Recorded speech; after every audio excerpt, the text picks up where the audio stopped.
I am Dr. Trivengada Prasad. I am a consultant orthopedic surgeon with Apollo Spectra Hospital, MRC Nagar, Chennai.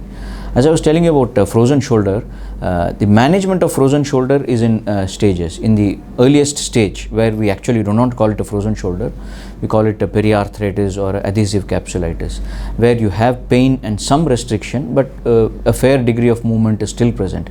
In that situation, we start the patient on pain medications, and then we put them on a course of physical therapy.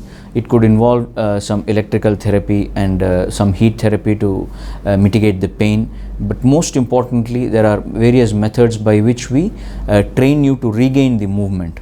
When you do all this gradually over a period of weeks to months, the shoulder joint, the tissue surrounding the shoulder joint, the capsule, and the various ligaments that have become tight during the process of frozen shoulder, they become stretched out gradually and the movement returns. Sometimes, this may take even up to 6 months to a year also.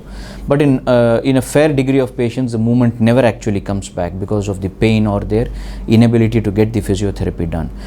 If the pain is very significant and the movement is quite reasonably okay, then sometimes we do give them a dose of cortisone inside the joint along with a local anesthetic. This will help them to get relieved of the pain as well as participate in the physiotherapy protocol in a better way.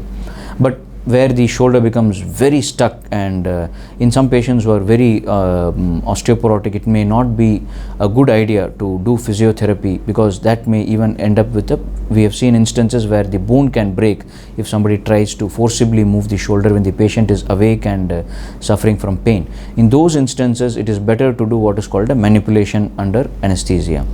There are pros and cons. Many centers do not like to do a manipulation under anesthesia, but it is in selected patients, it is quite a safe procedure. What we do is we sedate the patient, anesthetize the patient, and in a phased manner, in a gradual way, we release the capsule and the surrounding tight tissues so that your movement becomes full. And then after that is done, we inject the cortisone into the joint. Of course, when you come out of anesthesia, then you need to restart the physiotherapy again. This will take about a couple of weeks for you to get the movements back on your own.